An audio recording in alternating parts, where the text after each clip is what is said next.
नमस्ते विद्यार्थियों, आपकी हिंदी विषय अध्यापिका मैं किरण प्रिया आप सबका हार्दिक स्वागत करती हूँ। आज हम पढ़ेंगे कक्षा 9 की हिंदी स्पर्श भाग 1 का अध्याय पाठ संख्या 3 एवरेस्ट मेरी शिखर यात्रा।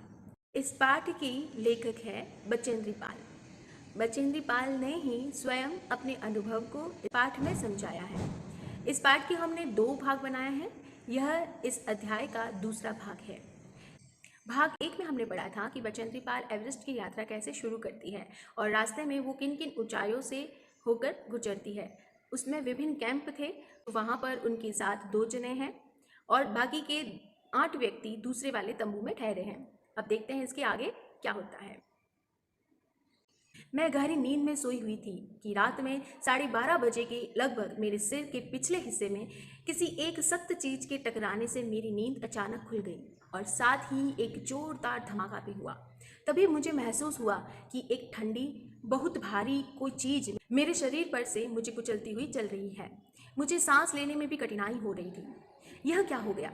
एक लंबा बर्फ का पिंड हमारे कैंप के ठीक ऊपर लहर से ग्लेशियर से टूटकर नीचे आ गिरा था और उसका विशाल हिमपुंज बन गया था। हिमखंडों, बर्फ के टुकड़ों तथा जमी हुई बर्फ के इस विशालकाय कुंज ने एक एक्सप्रेस रेलगाड़ी की तेज गति और भीषण गर्जना के साथ सीधी ढलान से नीचे आते हुए हमारे कैंप को तहस नहस कर दिया।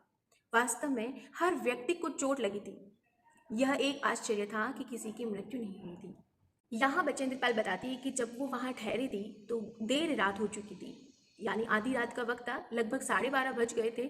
उस दौरान जब वो गहरी नींद में थी तो उसने ये महसूस किया कि कुछ न कुछ हुआ है। सीधे ही उसके सिर पे एक चोट लगी, बड़ा सा धमाका हुआ और उसने ये महसूस किया कि एक बहुत बड़ी ठंडी भारी चीज उसके शरीर पर से होकर उसको कुचलते हुए आगे चल गई है। उसको उस समय सांस लेने में भी परेशानी हो रही थी क्योंकि वो सब उसमें धंस गए थे। उसको समझ नहीं आ रहा था कि ये क्या हो रहा है। उन्होंने उस समय एक देखा कि एक बड़ा सा बर्फ का जो पिंड है वो उसके कैंप के ऊपर लोहे से ग्लेशियर से टूटता हुआ आया और उसको चकनाचूर कर दिया। उस विशाल से बर्फ के टुकड़े को हिमपुंज कहा है, जो कि हिमखंडों और बर्फ के टुकड़ों और जमी हुई बर्फ के इस विशाल कायपुंज ने ही उसको इस तरह से नष्ट कर दिया जैसे कोई रेलगाड़ी तेज गति से आती है और सामने वाले को नहीं देख पाती। वैसे ही वो भीषण गर्जना के साथ आया और सब कुछ तबाह कर दिया। लेकिन गनीमत यह रही कि जितने भी लोग थे उनमें से किसी की मृत्यु नहीं हुई, लेकिन सबको चोट अवश्य लगी थी। आगे देखो लोब्सांग ने क्या किया। लोब्सांग ने अपनी स्विस छुरी की मदद से हमारे तंबू का रास्ता साफ करने में सफल हो गए थे और तुरंत ही अत्यंत तेजी से मुझे बचाने की कोशिश में लग गए थे। थोड़ी सी भी देर का सीधा अर्थ था मृत्यु। बड़े बड़े हिम पिंडों को मुसीबत से हटाते हुए उन्होंने मेरे चारों तरफ की कड़े जमे बर्फ की खुदाई की और मुझे उस बर्फ की कब्र से निकाल बाहर खींच लाने में सफल हो गए। यानी बचेंद्री को उस बर्फ से निकालने वाले कौन है? लोब्सांग। उन्होंने इस प्रकार से उस बर्फ की चारों तरफ से खुदाई की ताकि वो बचेंद्री वहां से बाहर निकल सके। सुबह तक सारे सुरक्षा दल आ गए थे और 16 मार्च की बात कह रहे प्रातः 8 बजे तक हम प्राय सभी कैंप 2 पर पहुंच गए थे। वे सभी कैंप 2 पर जा चुके थे। पूरी तबाही में जिस शेरपा की टांग टूट गई थी उसे एक खुद के बनाए स्ट्रक्चर पर लेटाकर नीचे लाए। हमारे नेता कर्नल खुल्लर के शब्दों में यह इतनी ऊंचाई पर सुरक्षा कार्य का एक जबरदस्त साहसिक कार्य था। इसे आप रेखांकित करें कि जो उनके नेता थे कर्नल खुल्लर, उन्होंने उनकी तारीफ में क्या कहा। उन्होंने कहा कि ये बहुत बड़ी बात है, जबरदस्त साहसिक कार्य है उन लोगों का जो उन्होंने कर दिखाया, क्योंकि ऐसे हालत में हर कोई घबरा जाता है और हिम्मत छोड़ देता है, लेकिन उन व्यक्तियों ने हिम्मत रखी और अपने कार्य को जारी रखा। सभी 9 पुरुष सदस्यों को चोटों अथवा टूटी हड्डियों आदि के कारण बेस कैंप में भेजना पड़ा। तभी कर्नल खुल्लन मेरी तरफ मुड़कर कहने लगे कि क्या तुम भयभीत थी? बचेंद्री कहती जी हाँ। क्या तुम वापस जाना चाहोगी? नहीं, मैंने बिना किसी हिचकिचाहट के उत्तर दिया। जब कर्नल खुल्लन ने इस हादसे के बाद उनसे पूछा कि क्या तुम डर गई थी, वापस जाना चाहती हो, तो मैंने बिना हिचकिचाहट के साहस के साथ जवाब दिया नहीं। यानी हम कह सकते हैं कि बचेंद्री निडर और साहसिक थी। जैसे ही मैं साउथ कोल कैंप पहुंची, मैंने अगले दिन की अपनी महत्वपूर्ण चढ़ाई की तैयारी शुरू कर दी। मैंने खाना, कुकिंग, गैस तथा कुछ ऑक्सीजन सिलेंडर इकट्ठे किए क्योंकि उसे अब और ऊंचाई वाले क्षेत्र पे जाना था। जब दोपहर 1:30 बजे, आप इसे नोट करें, दोपहर का 1:30 बजे का समय था, उस समय बिस्सा का हमने पहले भी जिक्र किया था, तो वो बिस्सा वहाँ आ गए थे। उसने मुझे चाय के लिए पानी गर्म करते देखा। की, जय और मीनू, ये 3 व्यक्ति हैं। अभी बहुत पीछे थे। मैं चिंतित थी क्योंकि मुझे अगले दिन उनके साथ ही चढ़ाई करनी थी। वे धीरे धीरे आ रहे थे क्योंकि वे भारी बोझ लेकर और बिना ऑक्सीजन के चल रहे थे। दोपहर बाद मैंने अपने दल के दूसरे सदस्यों की मदद करने और अपने एक थर्मस को जूस से और दूसरे थर्मस को चाय से भरने के लिए नीचे जाने का निश्चय किया। ये कार्य मुझे करना था ताकि मैं उन लोगों की मदद कर सकूं। इसके लिए मुझे चाय और जूस के अलावा कुछ नहीं मिला। वो फैसला करती है कि उनको वहां जाना पड़ेगा। मैंने बर्फीली हवा में ही तंबू से बाहर कदम रखा। जैसे ही मैं कैंप क्षेत्र से बाहर आ रही थी, मेरी मुलाकात मीनू से हुई। मुझे जय जनेवा स्पर की चोटी के ठीक नीचे मिला था। कौन? मीनू। उसने कृतज्ञता पूर्वक चाय वगैरह पी, लेकिन मुझे और आगे जाने से रोकने की कोशिश की। उन्होंने कहा कि तुम्हें आगे नहीं जाना चाहिए अब। मगर मुझे की से भी मिलना था। थोड़ा सा और नीचे उतरने पर मैंने की को देखा। वह मुझे देखकर हक्का बक्का रह गया। तुमने इतनी बड़ी जोखिम क्यों ली बेचंद्री? मैंने उसे दृढ़तापूर्वक कहा, मैं भी औरों की तरह एक पर्वतारोही हूँ, इसलिए इस दल में आई हूँ। शारीरिक रूप से मैं ठीक हूँ, इसलिए मुझे अपने दल के सदस्यों की मदद क्यों नहीं करनी चाहिए? की हंसा और उसने पेय पदार्थ से प्यास बुझाई, लेकिन उसने मुझे अपना किट ले जाने नहीं दिया। थोड़ी देर बाद साउथ कोल कैंप से लहाटू और बिस्सा हमें मिलने नीचे उतर आए और हम सब साउथ कोल पर जैसे भी सुरक्षा और आराम की जगह उपलब्ध थी उस पर लौट आए। साउथ कोल पृथ्वी पर बहुत अधिक कठोर जगह के नाम से प्रसिद्ध है। पृथ्वी की सबसे कठोर भूमि कौन सी है? South Col. अगले दिन मैं सुबह 4 बजे उठ गई, बर्फ पिघलाया और चाय बनाई। कुछ बिस्कुट और आधी चॉकलेट का हल्का नाश्ता करने के बाद मैं लगभग 5:30 बजे अपने तंबू से निकल पड़ी। अंगदोर जी बाहर खड़ा था और कोई आसपास नहीं था। अंगदोर जी बिना ऑक्सीजन के ही चढ़ाई करने वाला था, लेकिन उनके कारण उनके पैर ठंडे पड़ जाते थे। इसलिए वह ऊंचाई पर लंबे समय तक खुले में और रात्रि में शिखर कैंप पर नहीं जाना चाहते थे।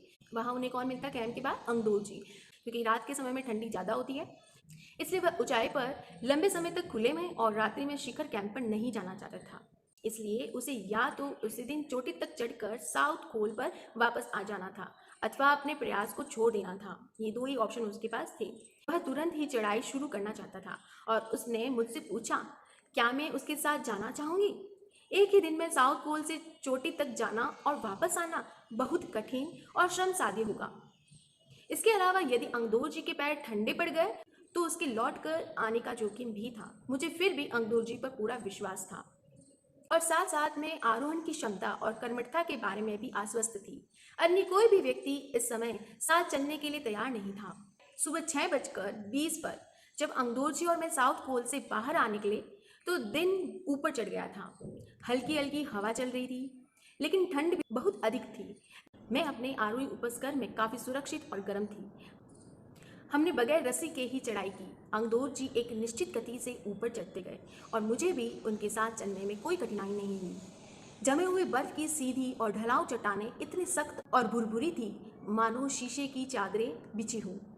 हमें बर्फ काटने के फावड़े का इस्तेमाल करना ही पड़ा और मुझे इतनी सख्ती से फावड़ा चलाना पड़ा जिससे कि उस जमे हुए बर्फ की धरती को फावड़े के दांते काट सके। मैंने उन खतरनाक स्थलों पर हर कदम अच्छी तरह सोच समझकर उठाया। 2 घंटे से कम समय में ही हम शिखर कैंप पर पहुंच गए। अंगदोर जी ने पीछे मुड़कर देखा और मुझसे कहा, क्या मैं थक गई हूँ? मैंने जवाब दिया, नहीं, जिसे सुनकर वे बहुत अधिक आश्चर्यचकित और आनंदित हुए।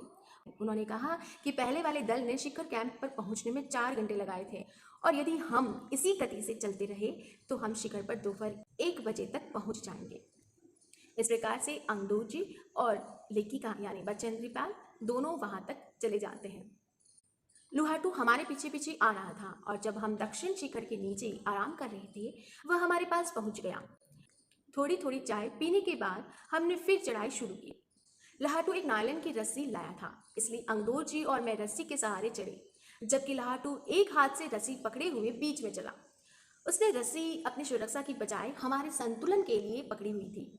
लहाटू ने ध्यान दिया कि मैं उन ऊंचाइयों के लिए सामान्य आवश्यक 4 लीटर ऑक्सीजन की अपेक्षा लगभग 2.5 लीटर ऑक्सीजन प्रति मीटर की दर से लेकर चढ़ रही हूँ। मेरे रेगुलेटर पर जैसे ही उसने ऑक्सीजन की आपूर्ति बढ़ाई, मुझे महसूस हुआ कि सपाट और कठिन चढ़ाई भी अब आसान लग रही थी। दक्षिण शिखर के ऊपर हवा की गति बढ़ गई थी। उस ऊंचाई पर तेज हवा के झोंके भुरभुरे बर्फ के कणों को चारों तरफ उड़ा रहे थे, जिससे दृश्यता शून्य तक आ गई थी। अनेक बार देखा कि केवल थोड़ी दूर के बाद कोई ऊंची चढ़ाई नहीं है, ढलान एकदम सीधा नीचे चला गया है। मेरी सांस मानो रुक गई थी। मुझे विचार कौंधा कि सफलता बहुत नज़दीक है। 23 मार्च 1984 के दिन दोपहर के 1:07 पर मैं एवरेस्ट की चोटी पर खड़ी थी। एवरेस्ट की चोटी पर पहुंचने वाली मैं प्रथम भारतीय महिला थी। एवरेस्ट शंकु की चोटी पर इतनी जगह नहीं थी कि दो व्यक्ति साथ साथ खड़े हो सके। चारों तरफ हजारों मीटर लंबी सीधी ढलान को देखते हुए हमारे सामने प्रश्न सुरक्षा का था। हमने पहले बर्फ के फावड़े से बर्फ की खुदाई कर अपने आप को सुरक्षित रूप से स्थिर किया। उसके बाद मैं अपने घुटनों की बल बैठी, बर्फ पर अपने माथे को लगाकर मैंने सागर माते के ताज का चुंबन लिया। बिना उठे ही मैंने अपने थैले से दुर्गा माँ का चित्र और हनुमान चालीसा निकाली। मैंने इनको अपने साथ लाए लाल कपड़े में लपेटा, छोटी सी पूजा अर्चना की और इनको बर्फ में दबा दिया। आनंद के इस क्षण में मुझे अपने माता पिता का ध्यान आया। जैसे ही उठी मैंने अपने हाथ जोड़े और मैं अपने रज्जु नेता अंगदोर जी के प्रति आदर भाव से झुकी। अंगदोर जी जिन्होंने मुझे प्रोत्साहित किया और मुझे लक्ष्य तक पहुंचाया, जो उनके साथ साथ वहां चले थे। बचेंद्री उनके सम्मान में आदर भाव से उनके आगे झुकती है। मैंने उन्हें बिना ऑक्सीजन के एवरेस्ट की दूसरी चढ़ाई चढ़ने पर बधाई भी दी। उन्होंने मुझे गले से लगाया और मेरे कानों में फुसफुसाया, दीदी तुमने अच्छी चढ़ाई की, मैं बहुत प्रसन्न हूँ। कुछ देर बाद सोनम पुलजर पहुंचे और उन्होंने फोटो लेना शुरू कर लिया। इस समय तक लुहाटू ने हमारे नेता को एवरेस्ट पर हम चारों के होने की सूचना दे दी थी। तब मेरे हाथ में वॉकी टॉकी दिया गया। कर्नल खुल्लर हमारी सफलता से बहुत प्रसन्न हुए। मुझे बधाई देते हुए उन्होंने कहा, मैं तुम्हारी इस अनूठी उपलब्धि के लिए तुम्हारे माता पिता को बधाई देना चाहता हूँ।